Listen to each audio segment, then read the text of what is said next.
ಮತ್ತೊಂದು ಕಡೆ ಬೆಂಗಳೂರಿನಲ್ಲಿ ನಡೀತಾ ಇರುವಂತಹ ಒಂದು ಪ್ರತಿಭಟನೆ. ಬೆಂಗಳೂರಿನಲ್ಲಿ ಬಿಜೆಪಿಯ ಕಾರ್ಯಕರ್ತರು, ಬಿಜೆಪಿಯ ಕೆಲ ಮುಖಂಡರು ಈಗ ಪ್ರತಿಭಟನೆಯನ್ನು ಮಾಡ್ತಾ ಇದ್ದಾರೆ. ಬಿಜೆಪಿ ರಾಜ್ಯಾಧ್ಯಕ್ಷರಾಗಿರುವಂತಹ BY ವಿಜಯೇಂದ್ರ ಅವರನ್ನು ಕೂಡ ನೀವು ಗಮನಿಸಬಹುದು. ಹಾಗೆ ಇನ್ನೂ ಸಾಕಷ್ಟು ಜನ ಬಿಜೆಪಿಯ ಮುಖಂಡರು ಕೂಡ ಇವತ್ತು ಪ್ರತಿಭಟನೆಯಲ್ಲಿ ಪಾಲ್ಗೊಂಡಿದ್ದಾರೆ. ಇವರ ಪ್ರತಿಭಟನೆಯ ಮುಖ್ಯ ಉದ್ದೇಶ ಅಂತ ಹೇಳಿದ್ರೆ, ಕಾಂಗ್ರೆಸ್ನವರು ವಿನಾಕಾರಣ ಇಲ್ಲಿ ಗೊಂದಲವನ್ನ ಸೃಷ್ಟಿ ಮಾಡ್ತಾ ಇದ್ದಾರೆ, ವಿನಾಕಾರಣ ಕೇಂದ್ರದ ಮೇಲೆ ಬೊಟ್ಟು ತೋರಿಸ್ತಾ ಇದ್ದಾರೆ. ಇವರು ರಾಜ್ಯ ಸರ್ಕಾರ ಈಗ ಗ್ಯಾರಂಟಿಗಳಿಗೆ ಅನುದಾನವನ್ನ ಕೊಟ್ಟು ಖಾಲಿ ಮಾಡ್ಕೊಂಡಿದ್ದಾರೆ ರಾಜ್ಯದ ಬೊಕ್ಕಸವನ್ನ. ಸೊ ಹಾಗಾಗಿ ಈಗ ಕೇಂದ್ರದತ್ತ ಬೊಟ್ಟು ಮಾಡ್ತಾ ಇದ್ದಾರೆ ಅನ್ನುವಂಥದ್ರ ಬಗ್ಗೆ ಆರೋಪ ಮಾಡಿ ಬಿಜೆಪಿ ಈಗ ಪ್ರತಿಭಟನೆಯನ್ನ ಮಾಡ್ತಾ ಇದೆ. ಎರಡೂ ಪ್ರತಿಭಟನೆಗಳು ಇವತ್ತು, ಒಂದು ಬೆಂಗಳೂರಿನಲ್ಲಿ ಬಿಜೆಪಿ ಕಾರ್ಯಕರ್ತರು ನಡೆಸ್ತಾ ಇರುವಂತಹ ಒಂದು ಪ್ರತಿಭಟನೆ, ಅಂದ್ರೆ ಕಾಂಗ್ರೆಸ್ ಸರ್ಕಾರದ ಧೋರಣೆಯನ್ನ ಖಂಡಿಸಿ ಮಾಡ್ತಾ ಇರುವಂತಹ ಒಂದು ಪ್ರತಿಭಟನೆ. ಮತ್ತೊಂದು ಕಡೆ ಕೇಂದ್ರ ಸರ್ಕಾರದ ವಿರುದ್ಧ ಹರಿಹಾಯ್ದಿರುವಂತಹ ರಾಜ್ಯ ಸರ್ಕಾರ, ರಾಜ್ಯ ಕಾಂಗ್ರೆಸ್ ಸರ್ಕಾರ, ಕಾಂಗ್ರೆಸ್ನ ನಾಯಕರು ನವದೆಹಲಿಯ ಜಂತರ್ ಮಂತರ್ನಲ್ಲಿ ಪ್ರತಿಭಟನೆಯನ್ನ ನಡೆಸ್ತಾ ಇದ್ದಾರೆ. ಸೊ ಈಗಷ್ಟೇ ಜಂತರ್ ಮಂತರ್ನಲ್ಲಿ ಸುದೀರ್ಘವಾದಂಥ ಒಂದು ಭಾಷಣವನ್ನು CM ಸಿದ್ದರಾಮಯ್ಯ ಮಾಡಿದ್ರು. ಯಾವ್ಯಾವ ರಾಜ್ಯಗಳಿಗೆ ಎಷ್ಟೆಷ್ಟು ಅನುದಾನವನ್ನು ಕೊಡ್ತಾ ಇದ್ದಾರೆ, ನಮ್ಮ ರಾಜ್ಯಕ್ಕೆ ಯಾಕೆ ಇಷ್ಟೊಂದು ಕಮ್ಮಿ ಅನುದಾನವನ್ನು ಕೊಡ್ತಾ ಇದ್ದೀರಿ, ನಮ್ಮ ರಾಜ್ಯಕ್ಕೆ ಬರಬೇಕಾಗಿರುವಂಥ ಒಂದು ಅನುದಾನದಲ್ಲೂ ಕೂಡ ನೀವು ಕಡಿತ ಮಾಡಿದ್ದೀರಿ ಅನ್ನುವಂಥದ್ರ ಬಗ್ಗೆ ಕೇಂದ್ರ ಸರ್ಕಾರದ ವಿರುದ್ಧ ಹರಿಹಾಯ್ದಿದ್ದಾರೆ. ಜೊತೆಗೆ ಬಿಜೆಪಿಯ MP ಗಳ ಬಗ್ಗೆನೂ ಕೂಡ ಮಾತನಾಡ್ತಾ, ಸಂಸದರೆಲ್ಲರೂ ಕೂಡ ಇವರು ಯಾರು ಹೋಗಿ ಅಲ್ಲಿ ಪ್ರಶ್ನೆಯನ್ನು ಕೇಳದಂಥ ಒಂದು ಸ್ಥಿತಿಲಿದ್ದಾರೆ ಅನ್ನುವಂಥದ್ರ ಬಗ್ಗೆನೂ ಕೂಡ ಆಕ್ರೋಶ ವ್ಯಕ್ತಪಡಿಸಿದ್ರು. ಇನ್ನು ಬಿಜೆಪಿಯ ಪ್ರತಿಭಟನೆಯನ್ನು ಗಮನಿಸ್ತಾ ಇದ್ರಿ, R ಅಶೋಕ್ ಕೂಡ ಪ್ರತಿಭಟನೆಯ ನೇತೃತ್ವವನ್ನು ವಹಿಸಿದ್ದಾರೆ. ಇನ್ನು BY ವಿಜಯೇಂದ್ರ ಅವರು ಕೂಡ ಇದ್ದಾರೆ. ಬೀಗವನ್ನು ತೋರಿಸ್ತಾ ಇದ್ದಾರೆ R ಅಶೋಕ್ ಅವರು. ಅಂದರೆ ಅಭಿವೃದ್ಧಿ ಕುಂಠಿತವಾಗ್ಬಿಟ್ಟಿದೆ ರಾಜ್ಯದಲ್ಲಿ, ವಿಧಾನಸೌಧಕ್ಕೆ ಒಂದು ರೀತಿ ಬೀಗ ಹಾಕಿ ಹೋಗಬೇಕಾದಂಥ ಒಂದು ಪರಿಸ್ಥಿತಿಯಲ್ಲಿ ನಿರ್ಮಾಣವಾಗಿದೆ ಅಂಥೇಳಿ ಸಾಂಕೇತಿಕವಾಗಿ ಒಂದು ಪ್ರತಿಭಟನೆಯನ್ನು ನಡೆಸ್ತಾ ಇದ್ದಾರೆ ಬಿಜೆಪಿಯ ಕಾರ್ಯಕರ್ತರು. ಮತ್ತೊಂದು ಕಡೆ ನವದೆಹಲಿಯ ಜಂತರ್ ಮಂತರ್ನಲ್ಲಿ 1 ಗಂಟೆವರೆಗೂ ಕೂಡ ಇವರಿಗೆ ಪ್ರತಿಭಟನೆಗೆ ಪೊಲೀಸರು ಅವಕಾಶವನ್ನು ಕೊಟ್ಟಿದ್ರು. ಈಗಷ್ಟೇ 1 ಗಂಟೆ ಆಗ್ತಾ ಇದೆ. ಬಹುಶಃ ಈಗ ದೆಹಲಿ ಪೊಲೀಸರ ಒಂದು ಮಧ್ಯಪ್ರವೇಶ ಆಗುತ್ತೆ. ಎಲ್ಲ ಕಾಂಗ್ರೆಸ್ ನಾಯಕರು ಈಗ ಜಂತರ್ ಮಂತರ್ನಿಂದ ತೆರಳಬೇಕಾಗತ್ತೆ. ಇಲ್ಲಿವರೆಗೂ ಕೂಡ ಪ್ರತಿಭಟನೆಯನ್ನು ನಡೆಸಿದ್ರು. ಕಾಂಗ್ರೆಸ್ನ ಹಿರಿಯ ಮುಖಂಡರೆಲ್ಲರೂ ಕೂಡ ಇದ್ದಾರೆ, ಸಚಿವರೆಲ್ಲರೂ ಕೂಡ ಇದ್ದಾರೆ, MLCಗಳು, ರಾಜ್ಯಸಭಾ ಸದಸ್ಯರು, ಸಂಸದರು ಎಲ್ಲರೂ ಕೂಡ ಇವತ್ತು ಪ್ರತಿಭಟನೆಯಲ್ಲಿ ಭಾಗಿಯಾಗಿದ್ದಾರೆ. ರಾಜ್ಯಕ್ಕೆ ಆಗ್ತಾ ಇರುವಂತಹ ಅನ್ಯಾಯವನ್ನು ಖಂಡಿಸಿ ಇವತ್ತು ರಾಜ್ಯ ಸರ್ಕಾರ ಹಮ್ಮಿಕೊಂಡಿರುವಂತಹ ಒಂದು ಪ್ರತಿಭಟನೆ, ಅದು ನವದೆಹಲಿಯ ಜಂತರ್ ಮಂತರ್ನಲ್ಲಿ. ಇನ್ನೊಂದು ಕಡೆ ಬಿಜೆಪಿ ನಡೆಸ್ತಾ ಇರುವಂತಹ ಪ್ರತಿಭಟನೆ, ಕಾಂಗ್ರೆಸ್ ಗೊಂದಲವನ್ನು ಸೃಷ್ಟಿಸ್ತಾ ಇದೆ, ವಿನಾಕಾರಣ ಕೇಂದ್ರದ ಮೇಲೆ ಬೊಟ್ಟು ತೋರಿಸ್ತಾ ಇದೆ ಅಂತ ಹೇಳಿ ಆರೋಪಿಸಿ ಬಿಜೆಪಿ ಮಾಡ್ತಾ ಇರುವಂತಹ ಪ್ರತಿಭಟನೆಯಲ್ಲಿ ಪೊಲೀಸರು ತಡೆಯುವಂಥ ಒಂದು ಪ್ರಯತ್ನವನ್ನು ಮಾಡ್ತಾ ಇದ್ದಾರೆ, ನುಗ್ಗೋ ಪ್ರಯತ್ನವನ್ನು ಮಾಡ್ತಾ ಇರುವಂಥದ್ದನ್ನು ಗಮನಿಸಬಹುದು.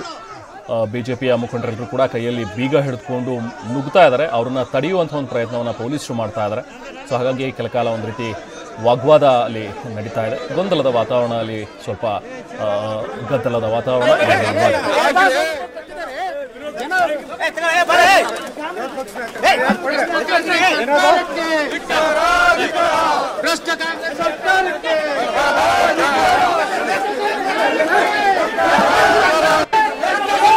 ಬಿಜೆಪಿ ಈಗ CM ಕಚೇರಿಗೆ ಮುತ್ತಿಗೆ ಹಾಕ್ತಾ ಇರುವಂಥದ್ದನ್ನು ನೋಡ್ತಾ ಇದ್ದೀವಿ.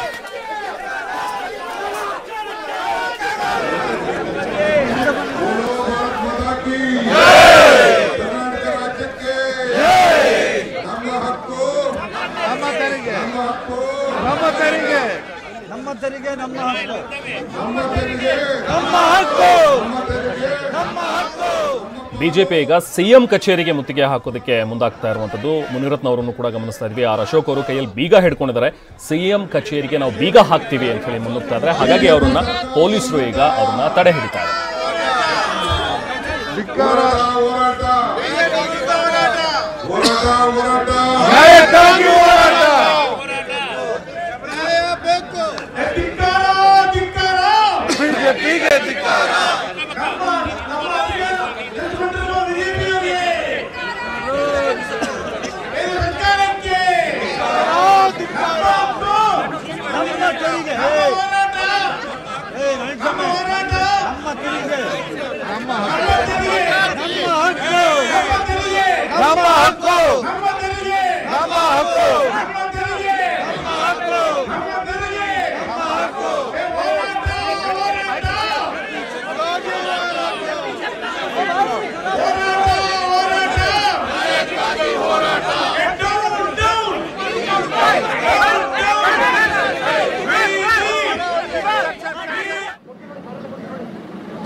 ask the Congress why you told 400 seat to BJP.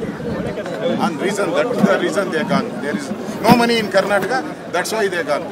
So lastly, Mr. Vinay Gupta has said that it's okay to have a separate state, sir.